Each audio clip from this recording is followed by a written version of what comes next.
అధ్యక్ష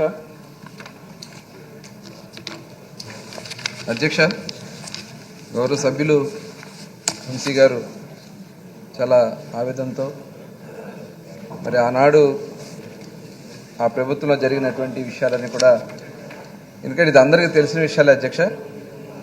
ముఖ్యంగా చూస్తే 2019-24 మధ్యకాలంలో అధ్యక్ష, మద్యం తయారీ కంపెనీ ఆర్డర్లన్నీ కూడా వాళ్ళకి ఇష్టమైన వాళ్ళకి ఆర్డర్లు ఇవ్వడం జరిగింది అధ్యక్ష. అట్లాగే కొన్ని బ్రాండ్లు, కొత్త బ్రాండ్లు కూడా తీసుకొచ్చి దాదాపు 7 కంపెనీకి మాత్రమే ఆనాడు ఆ సప్లై అంతా కూడా, రాష్ట్రంలో అన్ని షాప్స్కి సంబంధించి సప్లై అంతా కూడా 7 కంపెనీ నుంచి మాత్రమే వెళ్ళే పరిస్థితి ఉండేది అధ్యక్ష. దాదాపు 63% పైగా ఆర్డర్లు కొన్ని కంపెనీలకు మాత్రమే కట్టబెట్టడం జరిగింది అధ్యక్ష. అలాగే ప్రతి కేసుకి ఇంత అని చెప్పి వసూలు చేశారని చెప్పి వాళ్ళ మీద ఆరోపణలు వచ్చినాయి అధ్యక్ష.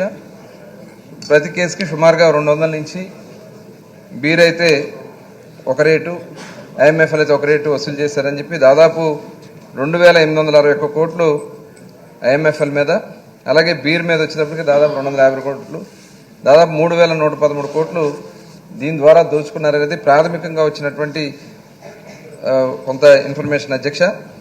అలాగే గతంలో ఐఎంఎఫ్ఎల్ బ్రాండ్స్ అన్నీ కూడా బయట రాష్ట్రాల నుంచి కూడా మనం తీసుకునే పరిస్థితి ఉండేది, కానీ కొన్ని లోకల్ మేడ్ బ్రాండ్స్ని పెట్టేసి మొత్తం కూడా హైజాక్ చేశారు మార్కెట్ మొత్తం కూడా. ఎందుకంటే షాపులు, గవర్నమెంట్ షాప్స్ రన్ చేసిన కూడా వాళ్ళ మనుషులు పెట్టుకున్నటువంటి వాళ్ళతోనే నడుపుకున్నారు. అట్లాగే ప్రతిదీ కూడా వాళ్ళు ఏది చెప్తే ఆ బ్రాండ్లు మాత్రమే అందులో అవైలబుల్ ఉండే విధంగా ఏర్పాటు చేసుకోవడం. అలాగే గతంలో అధ్యక్ష యునైటెడ్ స్పిరిట్స్ అని చెప్పి, పెర్నాడ్ రికార్డ్ అని, అలైడ్ బ్లెండర్స్ అని, జాన్ డిస్టిలరీస్ లాంటి అంతర్జాతీయ మద్యం కంపెనీలు కూడా సప్లై చేసే పరిస్థితి ఉండేది అధ్యక్ష. కానీ కేవలం వీళ్ళు బెదిరించి వాళ్ళు చెప్పినటువంటి ఆ డిస్టిలరీస్ దగ్గర నుంచే తీసుకునే విధంగా భయపెట్టి బలవంతంగా మరి వాటిని కూడా కొన్ని దాదాపు 20 డిస్టిలరీస్ని బలవంతంగా లాక్కున్నారని కూడా మరి ఆరోపణలు కూడా ఉన్నాయి అధ్యక్ష.